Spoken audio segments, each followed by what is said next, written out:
예, 안녕하세요. 586 친중 전체주의 집단이 지배하고 있는 세상입니다. 이 와중에 우리 보수 공화 시민을 위한 기운나는 뉴스와 해설을 매일매일 전해드리고 있는 세뇌 탈출입니다.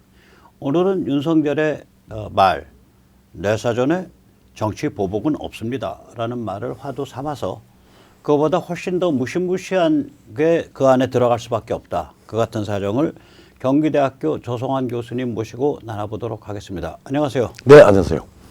예, 먼저 잠시 세뇌탈출 자유구독료 부상 말씀 올리겠습니다.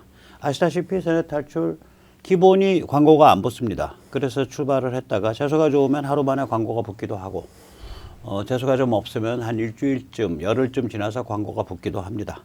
많이 어려우니까 좀 도와주시기 바랍니다. 자, 교수님, 이게 네네. 이제 뭐라고 말씀드릴까? 이 윤석열이 뭐 내 사전에 정치 보복은 없다 그런 말을 했죠. 답이 있죠. 네. 정치 보복 대신에 뭐가 있는 것 같아요? 정치 혁명만 있을 뿐이다. 정치 혁명이 있습니다. 네. 그럼 윤석열이 자기가 만들어서 자기가 편집한 사전이에요, 그게? 아니죠. 그 사전 편집해서 자기가 만들어 쓰는 사람 없잖아. 있는 그렇죠. 사전 사서 쓰잖아. 그렇죠. 보고 그러니까 자기 걸 윤석열의 만들죠. 사전은 누가 만드는 거예요? 우리도 좀 열심히 하고. 예, 우리 보수 공화 시민이 만들어서 앵겨주면 되는 거예요. 그렇죠. 네. 그 안에 정치 보복 없어요, 우리 항목에. 그게 민주주의 아닙니까? 그걸 엔트리라 그러죠. 표제어에 정치 보복 없어. 그 대신에 우리가 그냥 2페이지, 3페이지 걸쳐서 정치 혁명이라는 그렇죠. 표제어를 넣어서 안겨줘야 됩니다. 예. 오늘 그 같은 얘기를 좀 나눠보시죠. 예. 먼저 이 디스커버리 펀드 스캔들부터 좀 얘기해 볼까요?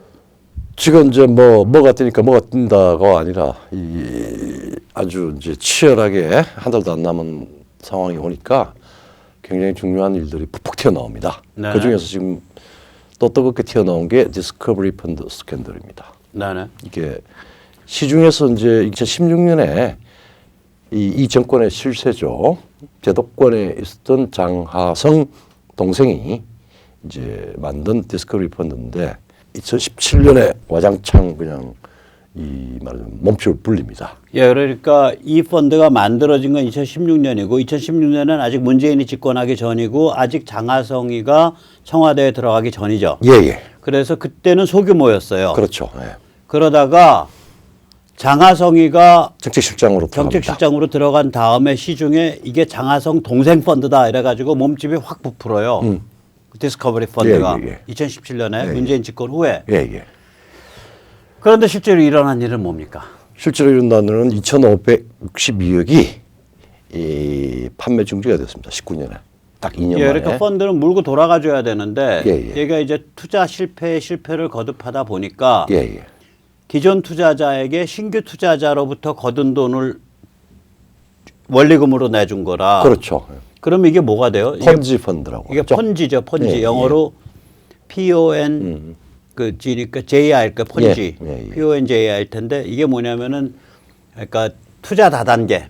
그렇죠. 투자라는 거죠. 예, 투자 다단계죠. 그리고 그러니까 어느 순간에 가면 뻥 뻥 터지고. 터지는 거죠. 그러니까 신규 투자자 돈으로 기존 투자자들한테 고액의 수익을 내주고 예. 그럼으로써 또 더 많은 신규 투자자를 모아서 또 두 번째 투자자들에게 또 고액의 원리금 내주고 그렇게 해서 펀지 사기극은 이게 터질 때까지는 굉장히 수익률이 좋아요. 좋아요. 맞습니다. 그러다 점점 악화돼서 뻥 나자빠져. 그때 피해액이 2,562억입니다. 그게 언제 나자빠진 거죠? 그게 19년 4월 달이니까 네네. 그러니까 뭐 그건 이제 말하자면은 이게 몸집이 커지면서 본격화되다가 딱 2년도 안 돼서 터졌습니다. 근데 그러니까 수사가 나자빠지가 또 거의 3년이에요. 예. 네. 근데 왜 지금 와서 이게 지금 와서 왜 시끄러운 거야? 그동안 3년 전에 이제 터졌는데. 권력이 있었으니까 권력이 있었으니까 알아서 기었죠. 알아서 기다가 이제 문재인 정권이 끝난다. 네. 윤석열이 들어올 것 같다. 그러니까 이거를 다시 본격적으로 수사를 누가 착수한 거예요? 경찰입니다. 경찰이죠. 예. 자, 그럼 장하성이라는 인물은 어떤 인물입니까? 저기 지금 사진, 왼쪽 사진에 왼쪽 사진의 왼쪽 인물이 장하성이고 오른쪽 인물이 지금 누구죠? 저기 공정거래위원회 한 김상조. 김상조죠. 근데 장하성 저 왼쪽 사진에 장하성 지금 주중 대사 나가 있나요? 지금 주중대사 나가 네네. 있고 뭘 하는지 모르겠습니다. 뭐 하여튼 저기 예. 열심히 그 뭐 친중 로비를 하는지 뭔지 모르겠는데 예, 장하성이라는 인물을 좀 설명을 해 주시죠. 이제 호남에 아주 큰 집안이죠. 그 집안에 예. 이제 아주 참 케임브리지 대학에서 교수하고 있는 사람도 인척이고 사촌이죠. 그리고 장하성 씨는 아마 저 고대에서 삼성에 대해서 재벌에 대해서 이제 일종의 반재벌 그 지배 구조에 대해서 이 말하자면 소액 주주들을 모아가지고 공격을 하는 방식으로 해서 유명해졌죠. 네, 그러니까 참여연대가 처음에 힘 잡았던 그 프로젝트예요. 그렇죠. 예. 참여연대가 뭘로 힘을 잡았냐면 예. 소액주주 그러니까 삼성의 삼성물산인가 삼성전자의 소액주주 모아가지고 삼성을 공격하면서 힘을 잡았거든. 그렇죠. 예. 박원순의 참여연대가 예. 그때 페어로 같이 뛰었던 고대 경영대 교수가 장하성이에요. 이론적인 네. 이야기를 다 해줬죠. 그래서 삼성을 삥을 뜯어갖고 그래서 삼성이 깨갱하고서 고려대학교에 엄청나게 기부해서 고려대학교에 삼성관 짓고 이게 다 그 장하성이 뒤에서 움직였다는 게 소문 아니에요? 맞아요. 예. 그리고 이건 뭐 확인되지는 않았지만 소문에는 이재명 아들이 고대 입학한 거, 그다음에 조국 딸 조민이 고대 입학한 것도 뒤에 큰 손이 장하성 아니겠냐, 뭐 이런 소문도 있는데 그건 확인되지는 않았습니다. 학계에서는 장하성 교수가 고대 경영대에서 거의 황제적인 역할을 했다. 단순히 뭐 우리 지금 밖으로 드러나 있는 지금 큰 삼성 공격하고 참여연대하고 나중에 집권까지 하고 뭐 이런 그 큰데 역할을 했을 뿐만 아니라 고대에서는 거의 절대적인 그 위치를 차지하고 있고 이제 수시 입학이라고 하는 게 수능 시험도 보지 않고 수시 입학을 하는 가장 많은 숫자의 그 말하자면은 좀 심하게 이야기하면은 특권청 입학, 특권측 음서제도. 음서제도. 라고 얘기를 하죠. 거기에 장하성 교수가 상당한 영향력을 발휘했고 예. 그 영향력 아래서 이재명 아들이나 조민 딸도 조국 딸 조민도 입학한 거 아니냐라는 여러가 저항 중에 소문이 있는데 그게 사실이 아니다면 우리 장하성 교수님 연락 주세요. 저희 그 출연하셔서 소문이 있다는 겁니다. 충분히 설명드리도록 하겠습니다. 또 우리 조민 씨도 만약에 이게 전혀 사실이 아니다라면 연락을 주십시오. 충분히 해명할 수 있게 기회를 드리겠습니다. 자, 그럼 장하성은 이 자기 동생이 한 이 장하성 동생 펀드에 60억을 2017년에 투자를 했다고 하는데 그다음에 이제 그 뒤에 지금 그 뒤에 정책실장을 한 김상조 씨, 김상조는 경제 또 수습을 하다가 4억을 투자했다는데 두 사람 다 회수를 했는지 안 했는지에 대해서 아직 명확하게 밝히지 않고 있어요. 이게 이제 디스커버리 펀드가 두 가지로 나눠지는 모양이에요.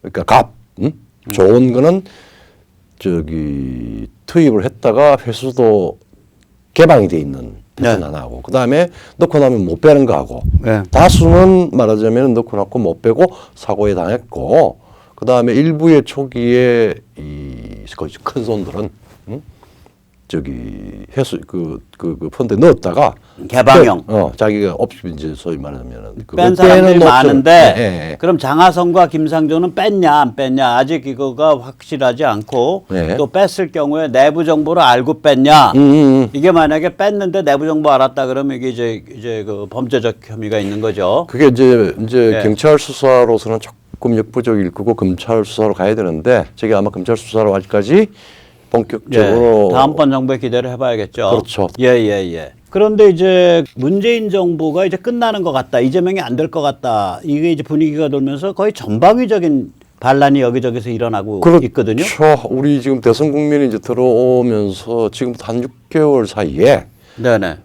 뭐 크게 작게 특히 이제 대장동 이후부터 해가지고 좀 김혜경 사건 뭐 등등등 해서 이제는 실무진들이 네. 내가 덮어쓸 수는 없다. 네. 그래가지고 이제 말하자면은 전방위 반란이 일어나고 있습니다. 네, 그래서 이 관시 자본주의, 예, 전대협 한청년 부패 마피아 고리들이 이제 전면적으로 이제 불거지기 시작하는데 이게 지금 빙산의 일각입니다, 사실. 이거 흉악하게 많아요. 변 선생님 그 하기 전에 그 전대협하고 한청년하고 이 사회학적으로 좀 달라요. 정치 지위도 좀 다르고 그거 좀 설명해 주시죠. 예. 전대협은 이제 80년대 중간 학번부터 시작을 하죠. 예. 그런데 거기 그때는 아직 공안이 작동을 할 때라서 이 전대협 때는 그 수사 기록들이 있어요. 그렇죠. 공안 기록이 있어요. 그러니까 족보를 알아. 아 그때 걔가 누구가 뭘 했고 뭐 북한이랑 왔다 갔다 했고 간첩질을 했고 안 했고 그나마 그게 남아 있어 전대협 세대에 대해서. 이 한총련 세대는요. 얘들이 90학번 때거든요. 그렇죠. 이미 그래서 이미 날뛴 게 YS 정부 말 그다음에 DJ 정부 때 날뛰었단 말이에요. 그렇죠. 얘들이. 네. 그래가지고 얘들은 공안 기록도 없어요. 그러니까 수사를 받지 않은 상태에서 계속 어렸을 때부터 간첩질을 한 애들이야. 전복 활동을 했죠. 예. 그래가지고 얘 세요 애들이. 셉니다. 험해. 숫자는 많지 않아요. 전대협이 숫자가 많았고 한총련은 우리가 한총련 좀 우습게 보는데 왜 그러면 소수파였으니까 전대협에 비하면 90년대 들어서 학생운동권이 시들어갈 때 애들이니까 별거 있겠냐는데 실제로 얘들이 더 험악해. 그래서 지금 얘들이 이제 그 민주당이나 이재명 진영의 아랫도리는 얘들이 다 잡고 있는데 그렇죠. 얘들이 뭐 나이가 제가 보니까 어리다 그러는 거지. 얘들도 학번이 예를 40대 들어서 후반 92, 93 이렇게 학번이 40대 되니까 중후반까지 갔어요. 예, 40대 중후반이라고. 네. 그래가지고 온갖 군데 현장에서 찍어 먹을 수 있는 거, 뭐 폐기물 처리부터 시작해서 그건 다 찍어 먹어 있다고 얘들이. 이게 중앙시뿐만 아니라 지방까지 네. 다 돼 있고. 그래서 지방까지. 그러니까 중앙정보기구 찍어 먹을 수 있는 거, 지방정보기구 찍어 먹을 수 있는 거. 그리고 그 살인 사건도 있었어. 많아요. 얘들 그 학교 다닐 때 그렇죠. 그 살인을 연습한다는 명목으로 길 가던 노동자를 때려 죽인 사건이 있어요. 아무 시비도 없이. 제가 그 저기 험한 애들이 굉장히 험한 제가 애들이에요. 이제 30대 조금 이제 말하자면 뭐 국회 등등의 외도를 좀 하다가 다시 2001년도에 내가 경기대가 들어왔는데 사실은 한청년이 이직단체로 판명이 될 때가 그게 아마 2006년인가 7년인가 그럴 거예요. 아, 네네. 그게 아마 노무현 대통령 시기 네. 말기점일 겁니다. 아니면 MB 때 초기인가. 그래서 그때까지 네. 학교에서 숙식을 하고 그 말하자면 학교를 집으로 삼아 사무실로 삼아 네.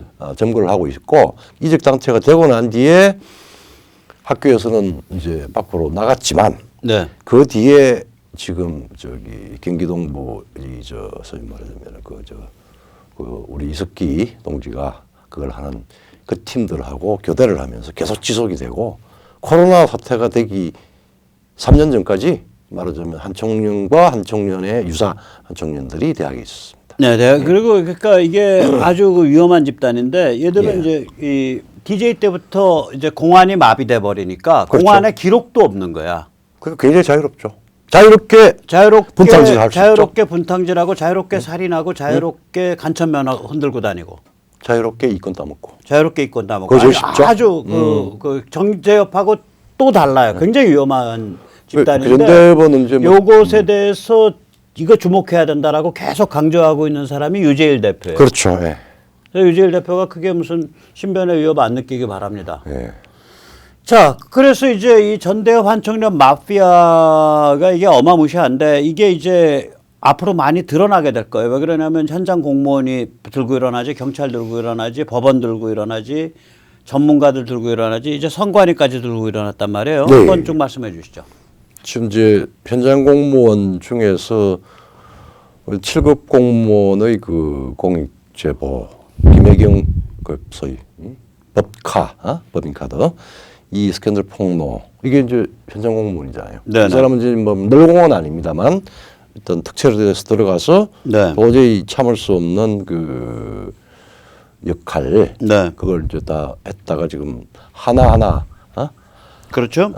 이제 폭로가 되고 있고 지금 뭐 무시무시한 것들이 더 있다고 하는 거 네. 아닙니까? 그다음에 이제 대장동 실무자 얼마 전에 저기 경기 그 성남 개발공사에 그 이제 그때 말하자면은 민간 이익 환수에 대한 제한을 두어야 된다라고 계속 주장을 했고 그것도 아주 좋은 민간 그 동부건설에서 부장까지 지냈던 사람이에요. 네네. 가서 이제 말하자면은 한국의 기본적인 관행에 따라서 정확하게 시장이 움직일 수 있는 조치를 주장하고 상신을 했다가 유동규하고 뭐 등등 해서 이제 잘렸고 최근에 그거 증언을 하다가 결국은 숨졌죠. 그러니까 공식적으로는 자살한. 그러니까 그것도 뭐 공개적으로 증언한 것도 아니고 검찰 수사에서 이제 이런 이야기를 하고 난 뒤에 아마 여러 가지 압력도 있고 그래서 이걸 이제 근데 공식적으로는 자살한 공식적 자살로 돼 건데 있고. 비공식적으로는 뭔지 모르고. 그리고 가족이 이제 여러 가지 메모나 이런 것도 발표를 한 상태죠. 그런 걸로 보면은 이 사람은 나는 아니야. 그리고 나는 지시받아서 한 거다. 나는 거의 배제가 됐다는 걸 이제 저 온몸으로 예. 드러냈죠. 그 다음에 이제 경찰도 지금 반란을 일으켰잖아요. 그렇죠.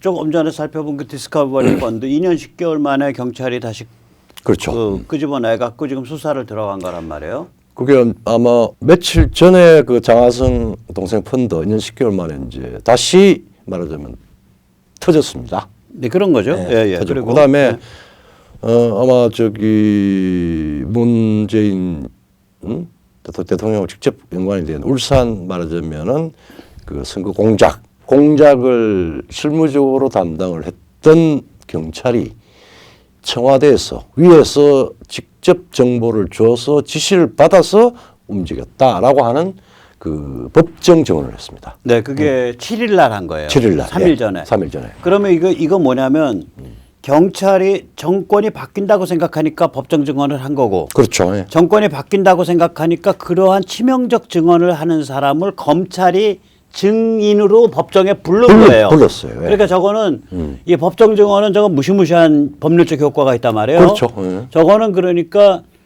경찰과 검찰의 동시 반란 사건이야. 그렇죠.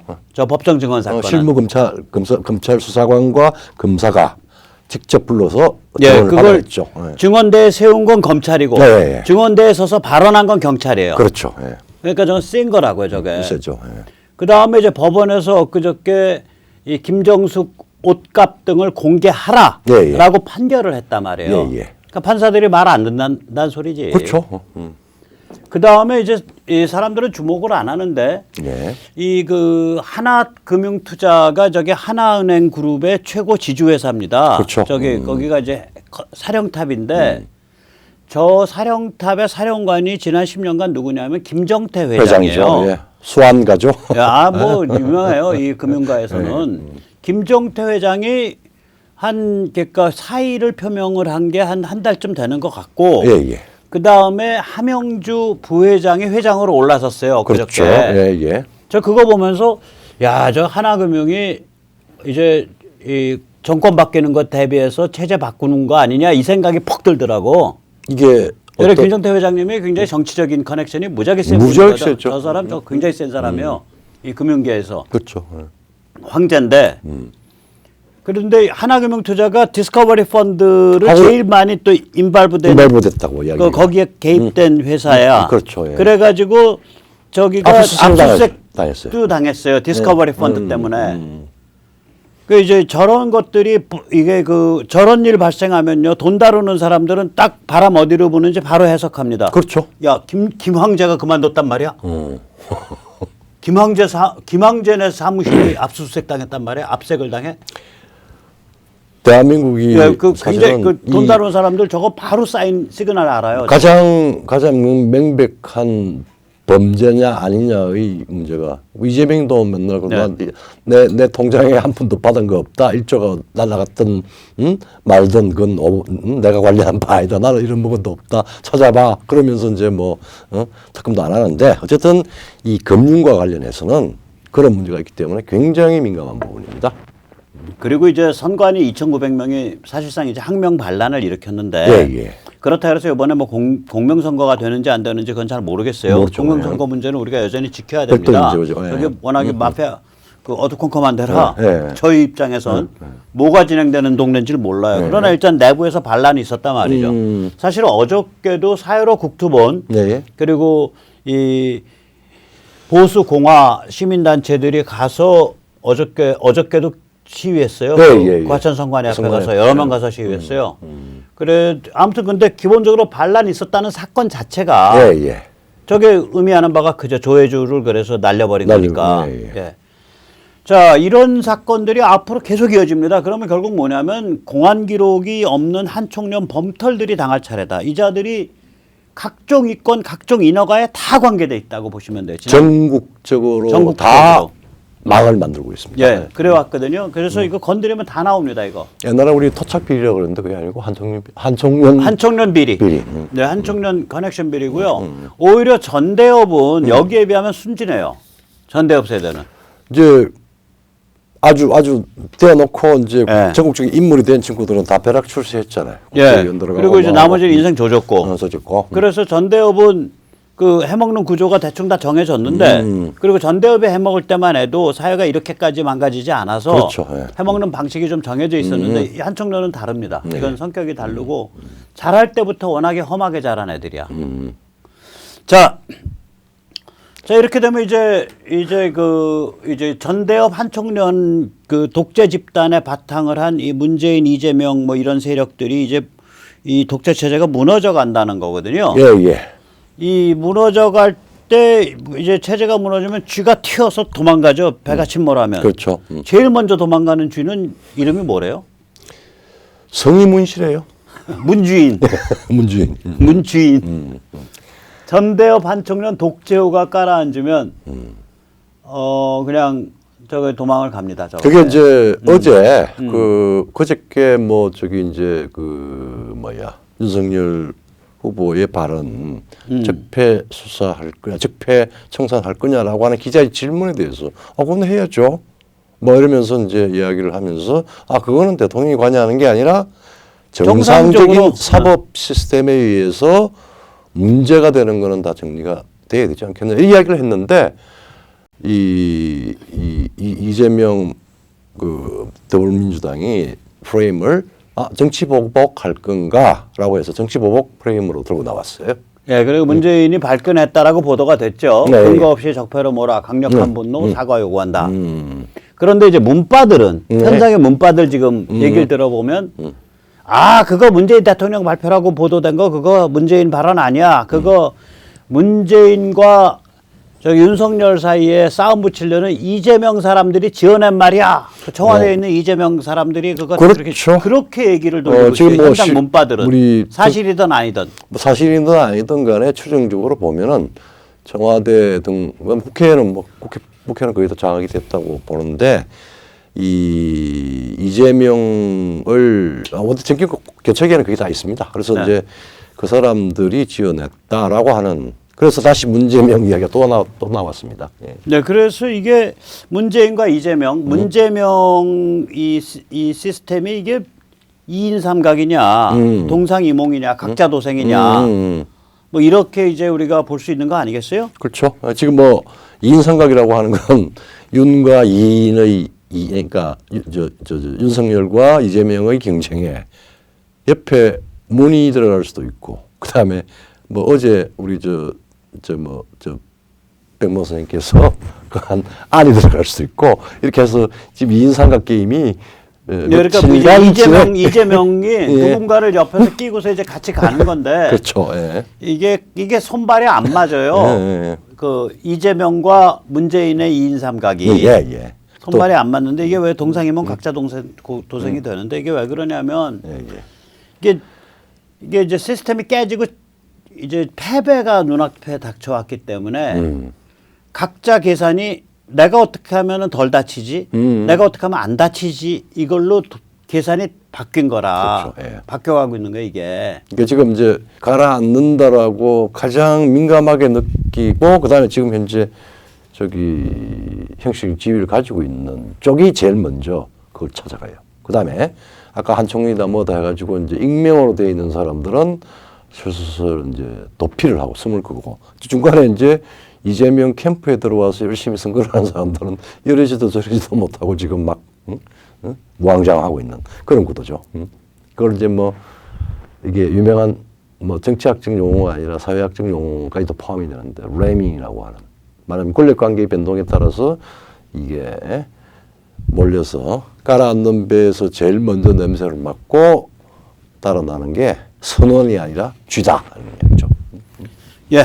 그래서 이제 더불어민주당의 박완주 정책위 의장은 이게 상당히 흉악한 그 협박을 했어요. 야, 너희 그렇게 뭐 적폐 수사한다고 이런 식으로 몰아붙이면 여기 문재인이든 누구든 뭐 자살을 하든 자살당하든 해서 숨져갖고 그 다음엔 정치 위기 오는 거야. 뭐 이렇게 해석되는 협박을 한 거예요. 이거 굉장히 위험한 협박이에요. 그러니까 왜냐하면 네. 노무현은 정치 보복으로 죽었다. 이거를 우리 지금 지금 현재 시중에서 어제 그제 지금 막 되고 있는 말하면 이 정치 보복 프레임으로 이야기하면은 야, 문재인 너 죽어야 된다라고 하는 이야기까지도 나오고 그렇게 되는 거지 이게. 그렇죠. 굉장히 살벌한 겁니다. 야, 이거 보면서 문 대통령님 저기 우리 저 박완주 씨 좀 잘 챙기십시오.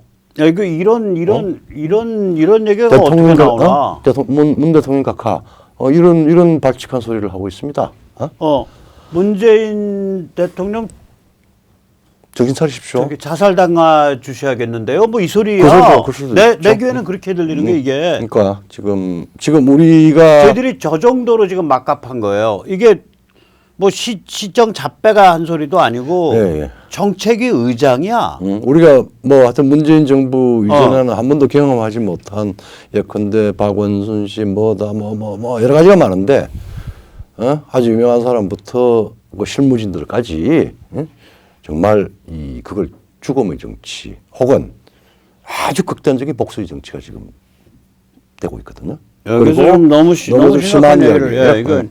그리고 이제 586 출신 의원들 중에 사실은 이제 실세 중에 실세가 저 윤호중이라는 그렇죠. 실세고 저 사람은 학창 시절 때 했던 행위에 대해서 아주 그 흉악한 그 전설적인 얘기가 많습니다. 남마 그 우리 다 공개적으로 이야기하기는 좀 그렇고. 네, 공개적인 얘기는 아주 그렇고 실세입니다. 아주 실세고 그러니까 학창 시절 때부터 북한과 아주 돈독한 관계를 가졌다라는 그런 신화적인 얘기가 많아요. 그리고 20년 아니고 영원토록 집권을 해야 된다는 이해찬 씨의 아주 신복 중의 신복. 네, 그 윤호중이 저 무시무시한 사람인데 윤호중이 그런 말했죠. 이재명 승리는 검찰 공화국을 막는 일이다.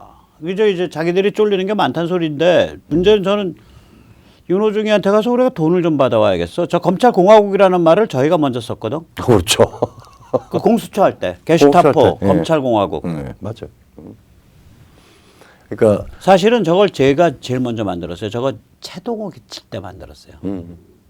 2013년. 그리고 이제 저기 공수처 나왔을 때 이제 정규모에서 공수처가 이제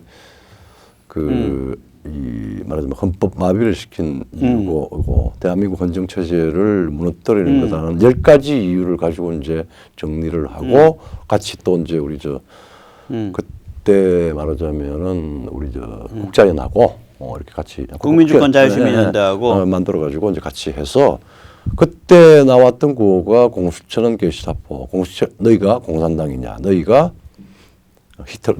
나치냐 이야기를 했죠. 근데 이게 지금 자명하게 드러났습니다. 드러났는데 이제 공수처 그 수사 요원들의 그 수준이 안 돼 가지고 코미디만 지금 하고 있죠. 네. 네. 근데 이게 이제 말하자면 지금 헌법상 지위가 부여된 정상적인 검사가 아니라 별도로 대통령의 혹은 권력의 하수인으로 하는 기관이 만들어지고 그 다음에 검찰총장 이하 일부의 하수 검찰들이 판을 치는 걸 이제 예상을 해서 검찰공화국의 형포가 있을 거다고 그랬는데 윤석열 후보는 여기에 대해서 저항하다가 튕겨서 나왔잖아요.